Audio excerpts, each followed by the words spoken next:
In the village of Umoja, there was a woman named Happy who was known far and wide for her beauty and skill as a hairstylist. Her skin was the color of rich cocoa, her eyes sparkled like the morning sun, and her smile was as bright as the moon.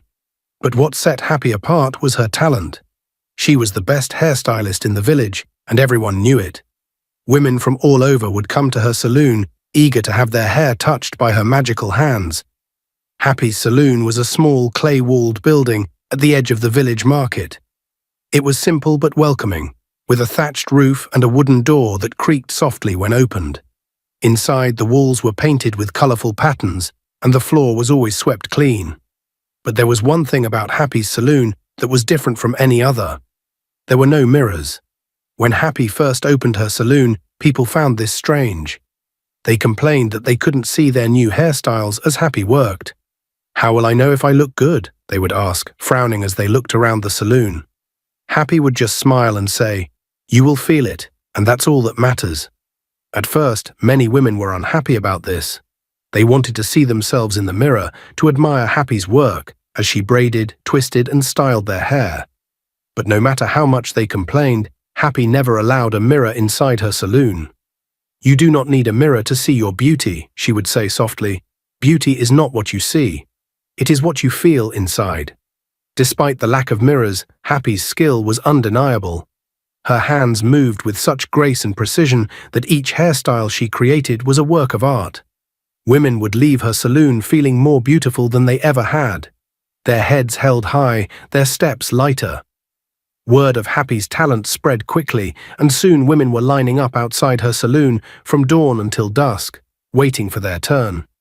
It didn't matter how tired Happy was or how late it became, the women would beg her to do their hair. "No one does it better than you, Happy," they would say. And it was true.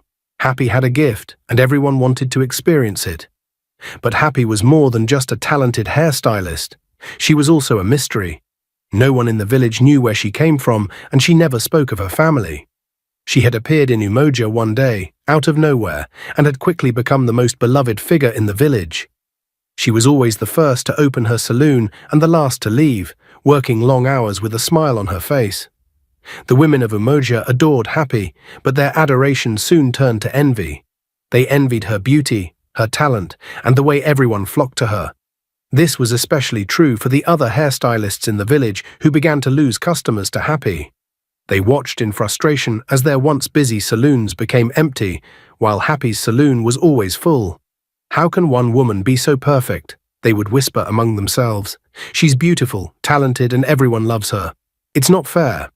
The jealousy grew day by day, especially for a woman named Bibi, who had once been the most popular hairstylist in Umoja. Bibi couldn't stand how quickly Happy had taken her place. She would sit in her empty saloon, glaring at the line of women waiting outside Happy's door.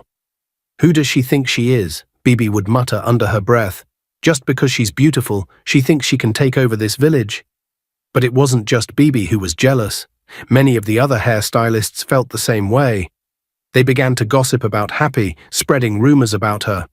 "Have you noticed that no one knows where she came from?" one of them would say. "And have you ever seen her with her family? It's like she appeared out of nowhere." "She must be hiding something," another would agree. "No one is that perfect. There must be something wrong with her."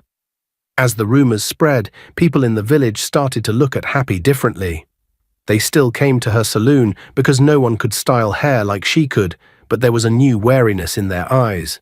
They wondered if the rumors were true, if Happy really was hiding something. But despite the whispers and the envy, Happy remained calm and kind. She greeted everyone with a smile and never let the rumors bother her. She continued to work hard, arriving at her saloon before the sun rose and leaving long after it had set. And although the women of Umoja continued to envy her, they couldn't help but admire her as well. Even the Queen of Umoja had heard of Happy's talent. She would often send for Happy, inviting her to the palace to style her hair. The Queen would sit on her golden throne, watching Happy work, and marvel at how quickly and skillfully Happy's hands moved. "You have a gift, Happy," the Queen would say, admiring her new hairstyle. "There is no one like you in this kingdom." Happy would simply smile and bow her head. "Thank you, Your Majesty. I am honored to serve you." But even the Queen, who had everything she could ever want, felt a twinge of envy when she looked at Happy. How could one woman be so beautiful, so talented, and so kind? It was a mystery that no one in Umoja could solve. Despite the growing whispers, Happy continued her work as usual. Each morning, she would open her saloon before the sun had fully risen. The air would be cool, and the village still half asleep. She would sweep the floor, arrange her tools, and prepare for the day ahead. Soon the women would begin to arrive, lining up outside her door with anticipation in their eyes. Happy greeted each woman with a warm smile, her voice gentle as she asked what hairstyle they desired. Some wanted braids, others preferred intricate twists, and some just wanted their hair washed and oiled. No matter the request, Happy did it all with skill and grace.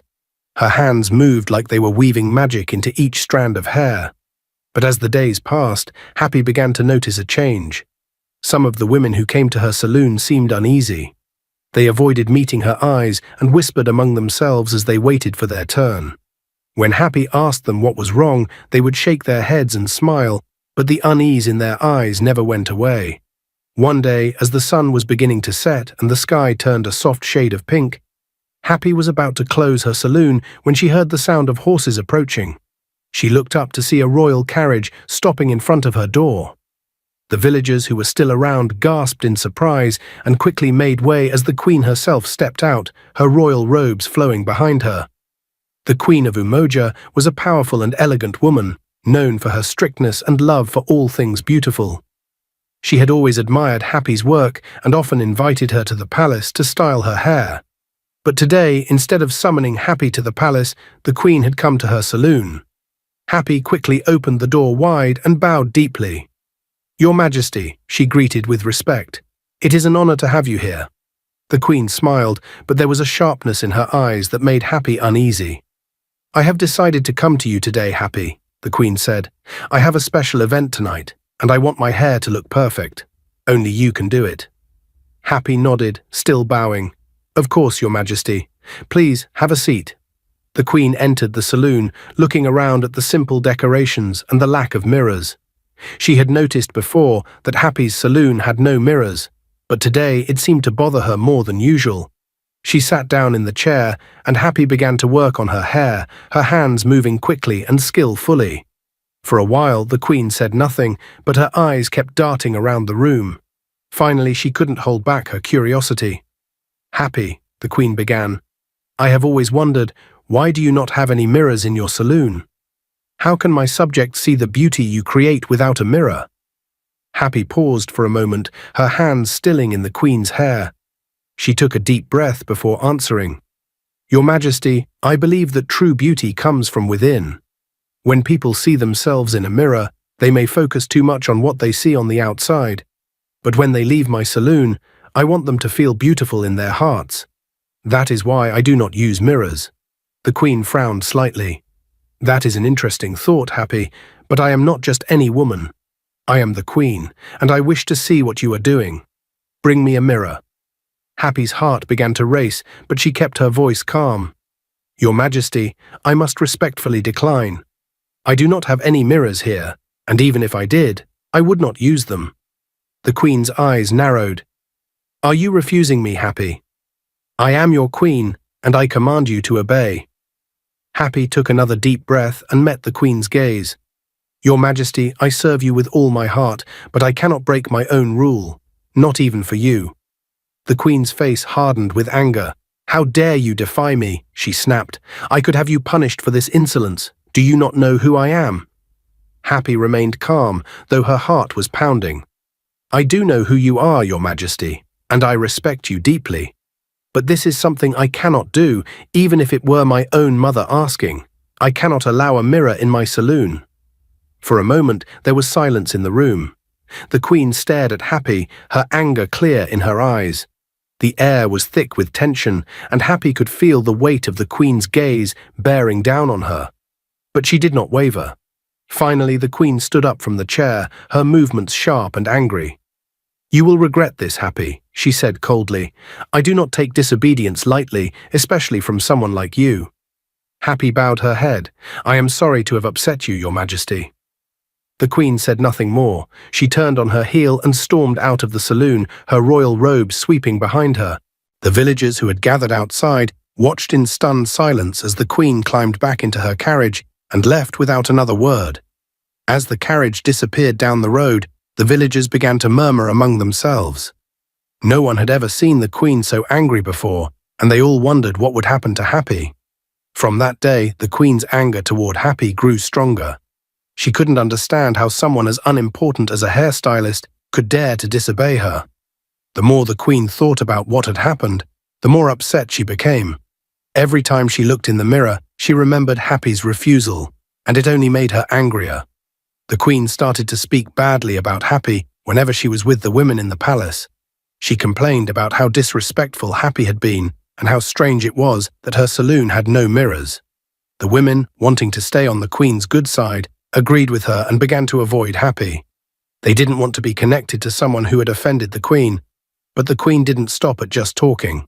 Her anger continued to grow until she decided that Happy shouldn't stay in Umoja. She went to the king and told him that Happy needed to be sent away from the village. She spoke sweetly but firmly, explaining how she had been disrespected and that such behavior couldn't be allowed in their kingdom. The king listened to his wife's request. He was a fair and wise ruler, known for making balanced decisions. He had heard about Happy's rule against mirrors and understood that it was part of her deep belief in inner beauty. He realized that Happy didn't mean to be disrespectful. She was just following her own principles. The king refused to send Happy away. He reminded the queen that she knew about Happy's rule before she visited the saloon. He believed that Happy's dedication to her beliefs should be respected, not punished. He suggested that if the queen didn't want to go to Happy's saloon anymore, she could find another hairstylist. But he wouldn't force Happy to leave. The queen was furious that her husband refused to do what she wanted. Her anger was now directed at both Happy and the king. She started to avoid anyone who visited Happy's saloon and told her servants to do the same. The queen also spread more rumors, warning the villagers that Happy was dangerous and should be avoided. Fear and suspicion began to spread through Umoja. The villagers, already uneasy because of the queen's earlier words, became even more cautious. Many of them stopped going to Happy's saloon and chose to visit the other hairstylists instead. They started to believe that there might be something truly wrong with Happy, which explained the queen's anger. Despite losing clients and becoming more isolated, Happy stayed calm and focused. She continued to open her saloon every day, just as she always had, even though fewer and fewer people came. Happy knew that the queen's anger was unfair, but she also knew that she had done nothing wrong. She refused to let the queen's hatred change who she was. The other hairstylists in the village, especially Bibi, were happy to see Happy struggling. They thought they had finally gotten rid of their biggest competitor. With fewer people visiting Happy's saloon, their own businesses began to thrive again. But even though their saloons were busier, something didn't feel right. The women of Umoja knew deep down that no one could style hair like Happy. No matter how hard they tried to forget her, they couldn't deny the difference. Time went on, but the queen's anger didn't go away. She kept looking for ways to make life hard for Happy, hoping that she would eventually leave Umoja on her own. Even though most of the villagers had stopped going to Happy's saloon, it didn't take long before they started coming back. They realized that no one in the village could do hair like Happy. Her touch was special, and her styles were unmatched. Before long, her saloon was once again filled with people lining up to have their hair done. This made Bibi, one of the other hairstylists, very angry. She couldn't understand why people still flocked to Happy's saloon, despite all the rumors and the queen's displeasure. Bibi became convinced that something was not right. She thought to herself that Happy must be using some sort of black magic, or that she was a ghost. It didn't make sense to her that Happy's saloon could be so popular again after everything that had happened. Bibi couldn't stand seeing Happy succeed while her own business was struggling. She decided to do something about it. Desperate and filled with jealousy, Bibi went to see a native doctor. She told him about her suspicions, convinced that Happy was using some kind of dark power to draw people to her saloon. The native doctor listened and then told Bibi what to do. The native doctor instructed Bibi to collect her urine and sprinkle it in front of Happy's saloon. He said that this would break any spell or magic that Happy might be using. Bibi, desperate to take Happy down, did exactly as she was told.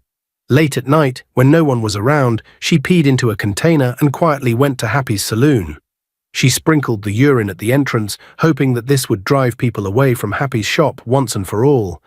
But to Bibi's shock and frustration, nothing changed. The very next day, people were still lining up in front of Happy's saloon, just like before. Her plan had failed, and her anger grew even stronger. Bibi couldn't believe that her efforts had been in vain. Happy's business continued to thrive, and Bibi was left more bitter and envious than ever. No matter what Bibi did, she couldn't stop the villagers from going to Happy. They had tried the other hairstylists, but none of them could match Happy's skill and care.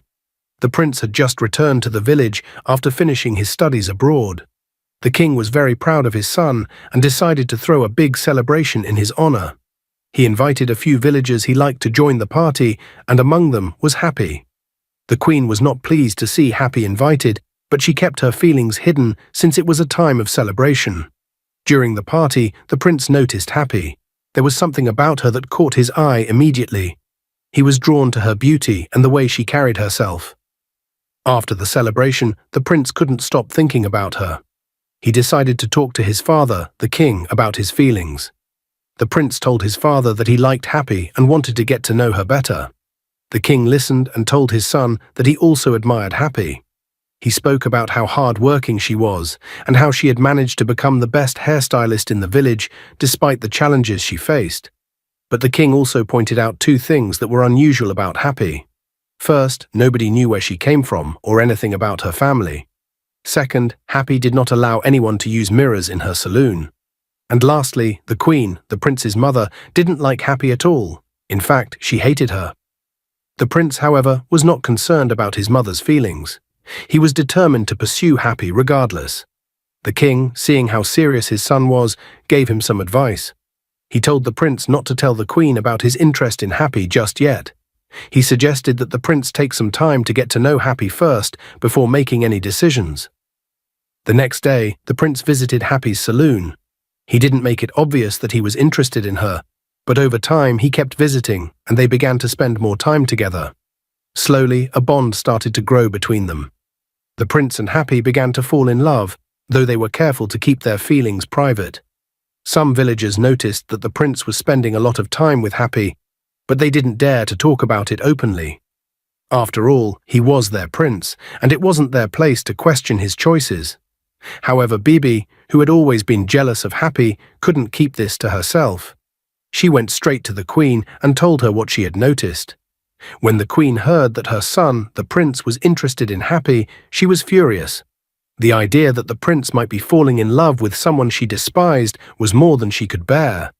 The queen was furious when she heard about her son's growing feelings for Happy. She couldn't believe that the prince would choose someone she despised.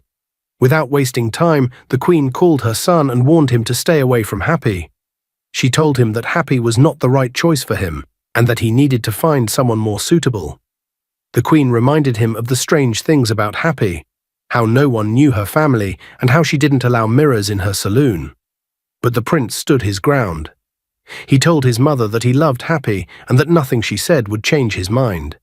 He made it clear that he would never leave Happy, no matter what anyone thought, not even his mother. The queen was shocked and deeply hurt by her son's defiance. She couldn't understand why the prince was so determined to be with Happy, and this only made her hate Happy even more. Meanwhile, Bibi, who had started to develop feelings for the prince, was consumed by jealousy.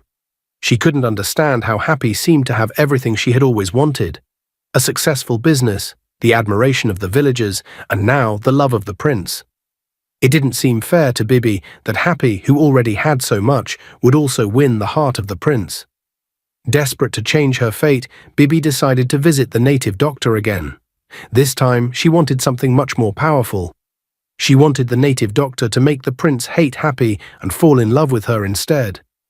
Bibi was convinced that if she could just get the prince to see her the way he saw Happy, her life would finally be perfect. But when Bibi explained her request to the native doctor, she was met with disappointment. The native doctor told her that he couldn't do what she asked. He explained that there were strong powers protecting Happy and that no amount of magic could break the bond between her and the prince. The native doctor's words left Bibi stunned and frustrated. She couldn't believe that even with all her efforts, there was nothing she could do to take Happy's place in the prince's heart. This realization filled Bibi with a deep bitterness. She couldn't stand the thought of Happy having everything she had ever wanted, while she was left with nothing. But despite her anger and jealousy, Bibi knew there was nothing more she could do. Happy's connection with the prince seemed unbreakable, and it was something even the strongest magic couldn't change. Soon the prince began to have doubts about Happy. He remembered all the strange things he had heard, how no one knew where she came from, how she didn't allow mirrors in her saloon, and how the queen had warned him about her. He started to wonder if perhaps there was some truth to the rumors that Happy might be a ghost. The thought made him uneasy, and he decided to find out the truth for himself. One morning, the prince went to Happy's saloon to ask her about her family. He wanted to know more about her background to clear his doubts. However, when he arrived at the saloon, he was surprised to find that Happy wasn't there. He waited for a while, hoping she would return, but she didn't show up. Worried, the prince decided to go to Happy's house. He thought she might be there, but when he arrived, he found the house empty. There was no sign of Happy anywhere. The prince's concern grew, and he went back home feeling troubled. When he told his mother, the queen, what had happened, she was quick to confirm her suspicions. She told him that it was exactly as she had feared. According to her, Happy might indeed be a ghost who had vanished after getting tired of living in the village. The queen was pleased to see her son's doubts, as it gave her a sense of vindication. The next day, Happy went to see the prince. She had heard about his concerns and knew she needed to explain herself. When she arrived at the prince's home, she found him looking both angry and worried. The prince was visibly upset, and his anxiety was clear. "Where were you yesterday?" the prince asked sharply. "I went to your saloon and then to your house, but you were nowhere to be found. Everyone was talking about you being a ghost or something." Happy explained that she had gone to the neighboring village to fetch supplies for her saloon and that she hadn't expected to be gone for so long. She admitted she should have informed him of her plans. The prince, still concerned, expressed that she should have communicated her whereabouts. The growing rumors were troubling him. Happy acknowledged his concerns and apologized. She assured him that she would be more transparent about her plans in the future. The following day, the prince went to Happy's saloon. He had been thinking a lot about their conversation and decided it was time to discuss his feelings more seriously. When he arrived, he told Happy that he wanted to marry her. However, he needed to know more about her family and her background before making any plans. Happy was prepared for this question. She had been expecting it for some time. She took a deep breath and began to explain. She revealed that she was actually a princess from a different village. Her family had wanted her to go abroad to study medicine and become a doctor, but she had chosen a different path. Instead, she wanted to be a hairstylist, a passion she inherited from her grandmother. The prince was intrigued and asked about the mirror situation. Happy explained that her grandmother had given her a special gift, the ability to style hair in a way that amazed people. She believed that using mirrors would somehow take away this gift. That's why she had never allowed mirrors in her saloon. The prince was surprised and relieved. He had feared that Happy might be a ghost, but now he understood her better. He was impressed by her dedication to her craft and her family's legacy. "Wow, so you're not a ghost after all. That's amazing," he said, clearly impressed. "I'm so glad to know more about you. Now that I know the truth, I'd like to move forward with our plans. I need to go and meet your people to ask for their blessing." Happy smiled, feeling a sense of relief and happiness. The prince's acceptance and understanding meant a lot to her. The prince was eager to take the next steps with Happy. He soon traveled to her village to meet her family and seek their approval for their marriage. Happy's parents were both surprised and pleased to meet him. They welcomed him warmly and listened carefully as he expressed his intentions and feelings for Happy. The prince explained his love for Happy and asked for their blessing to marry her. He spoke honestly about how he had come to understand and appreciate Happy's unique qualities, including her commitment to her craft and her special gift. Happy's parents were impressed by his sincerity and the respect he showed towards their daughter and her heritage. After meeting the prince and learning about his genuine affection for Happy, her parents gave their blessing for the marriage. They were happy to see their daughter with someone who truly valued her and her dreams. The prince and Happy's family made plans for the wedding, which was celebrated with much joy and excitement. When the prince returned to his kingdom, he was eager to share the news with his mother. He explained everything about Happy's background and their upcoming marriage. He reassured her that Happy was indeed not a ghost, but a princess from another village, with a remarkable talent and a strong sense of purpose. At first, the queen was still hesitant. However, as she learned more about Happy's true identity and the respect she had earned from her own family, her attitude began to change. She saw how deeply her son loved Happy and recognized the dedication and strength Happy had shown in following her own path. Gradually, the queen accepted Happy wholeheartedly. She admired Happy's resilience and the way she had built her life on her own terms. The queen's acceptance was sincere, and she welcomed Happy into the family with warmth and respect. The wedding preparations went smoothly, and the ceremony was a beautiful celebration of their love and commitment. The prince and Happy's marriage was a joyous occasion, bringing together two families and marking the beginning of a new chapter in their lives. The prince's mother, now fully supportive, played an important role in the celebrations. She expressed her happiness and pride in welcoming Happy into their family. The couple's union was celebrated by both villages, and their love story became a symbol of understanding and overcoming misunderstandings. Their life together was filled with happiness, as they continued to build their future while honoring their pasts and the traditions that mattered to them.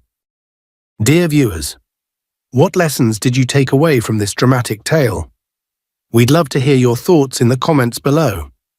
If you enjoyed the story, give us a thumbs up, share it with friends, and hit that subscribe button. Don't forget to turn on notifications so you never miss out on our latest updates. Thanks for watching and stay blessed.